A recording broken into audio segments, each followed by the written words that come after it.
Gentle, atmospheric hospital sounds, faint beeps, a distant murmur, soft footsteps, fading slightly under narration. The first sensation was the chill. A pervasive, clinical coolness seeped into her bones. She stirred, a soft groan escaping her lips, though it felt distant, as if someone else had made the sound. Her eyelids fluttered, heavy, resisting the effort to open. When they finally did, the world swam into focus, a blur of muted greens and whites, the sterile gleam of chrome. A hospital room, white sheets, the quiet hum of unseen machinery, an IV drip subtly gurgling beside her. She tried to move, but a dull ache radiated from her left side, a testament to what? A car accident? A fall? The memories were fragmented, like shards of a broken mirror, reflecting only fleeting, ungraspable images of screeching tires and shattering glass. A minor accident, the last conscious thought assured her, nothing serious, just a little shaken up. She licked her dry lips, the taste of antiseptic metallic on her tongue. Hello? Her voice was a raspy whisper, barely audible. Silence answered, save for the persistent hum. She tried again, louder this time. Excuse me? Is anyone there? A nurse, a kind-faced woman with tired eyes, pushed a cart past her open door. Sarah, for that was her name, a sudden, reassuring flicker of identity, watched her, hope stirring in her chest. Nurse, she called, her voice still weak, but a little stronger. The nurse continued down the hallway, seemingly oblivious, her gaze fixed straight ahead, as if the room were empty. A flicker of irritation, then confusion. Perhaps she hadn't heard. Sarah raised her hand, intending to wave, but her arm felt like lead. She managed to tap the side of the bed, a soft thud against the mattress. Nothing. The nurse disappeared around the corner. This felt unsettling. Sarah strained her ears, listening for the usual hospital din, the hurried footsteps, the hushed conversations, the occasional crying baby or distant intercom announcement. But it was all so muted, so unnaturally calm. She could hear the faint murmur of a television from a room down the hall and the rhythmic beeping of a heart monitor from another, but her own room felt like an island of silence. She tried to sit up, pushing against the mattress with her arms. The pain in her side flared, a sharp protest, but she managed to prop herself up slightly. Her eyes scanned the room. A small table beside the bed held an empty water pitcher and a plastic cup. No flowers, no get well cards, no personal items, just the stark, functional reality of a hospital space. Through her open door, she observed the hallway again. Another nurse walked by, then a doctor with a clipboard, engaged in a low conversation with a colleague. Sarah watched them pass, their steps light, their voices carrying softly. She called out again, a little louder, more desperate this time. Please, can someone help me? They walked past her, their eyes seemingly looking through her. It was as if she were a ghost, an apparition in her own bed. A cold dread began to creep through her veins, a feeling far more chilling than the cold air in the room. This wasn't just inattention. This was complete, absolute non-recognition. Slowly, painfully, Sarah swung her legs over the side of the bed. Her bare feet met the cool linoleum floor. She felt unsteady, lightheaded, but a powerful, primal urge propelled her forward. She needed to understand. She needed to be seen. She shuffled towards the foot of the bed, clutching the IV pole for support.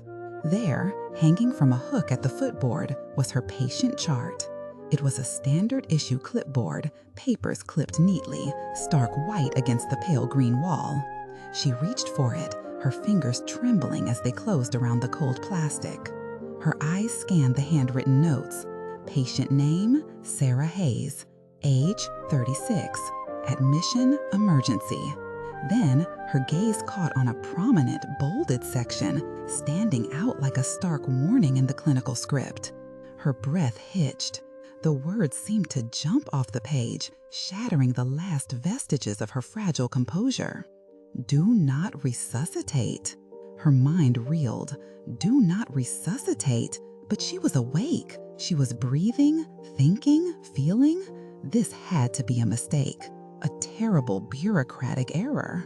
Her eyes darted to the line just below it. Already processed. The words echoed in the silence of the room, hollow and terrifying. A processed? What did that even mean? Processed for what? Her heart pounded, a frantic drumbeat. No, this was impossible. She was here, alive, confused, but undeniably present.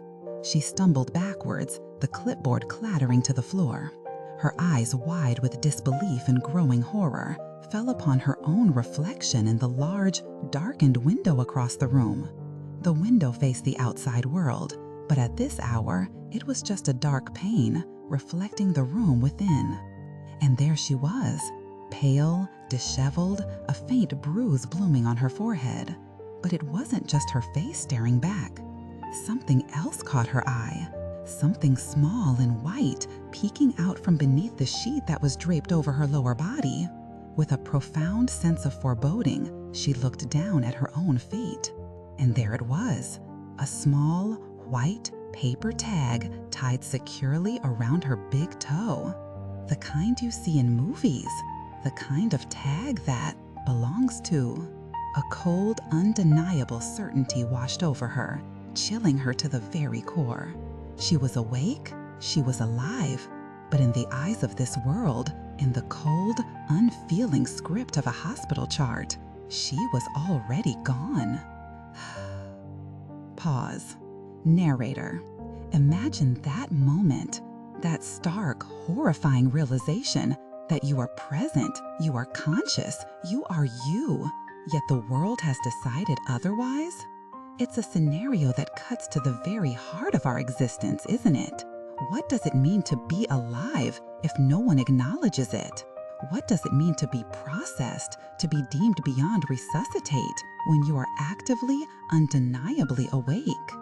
This story, though born of fiction, taps into a universal human fear, the fear of being unseen, unheard, of being erased. It challenges our understanding of life and death, of the thin veil that separates consciousness from oblivion. Sarah found herself in a liminal space, a terrifying bridge between states, where her own vibrant awareness was utterly contradicted by the reality presented to her. It's a profound thought experiment. How would you reconcile your internal experience with such an external declaration? Would you scream? Would you weep? Or would a quiet, profound sense of resignation settle over you as the silence of the hospital room became the silence of your own strange, lonely reality? It makes us wonder, doesn't it, about the very essence of being, about the moments when we truly feel alive and the times when we might feel utterly invisible, even when surrounded by others. Perhaps this unsettling tale reminds us to truly see each other, to hear the quiet voices, and to acknowledge the fragile, precious existence of every soul around us. Because sometimes being awake isn't enough if no one is there to witness it. Gentle, fading hospital sounds return slightly, then fade to silence. Narrator, I invite you to ponder this quiet horror. What would be your first thought, your first action, if you found yourself in Sarah's shoes? Share your reflections in the comments below. If this story resonated, please consider liking and subscribing for more thoughtful narratives. Your engagement helps these stories find their way to more curious minds. Thank you for listening.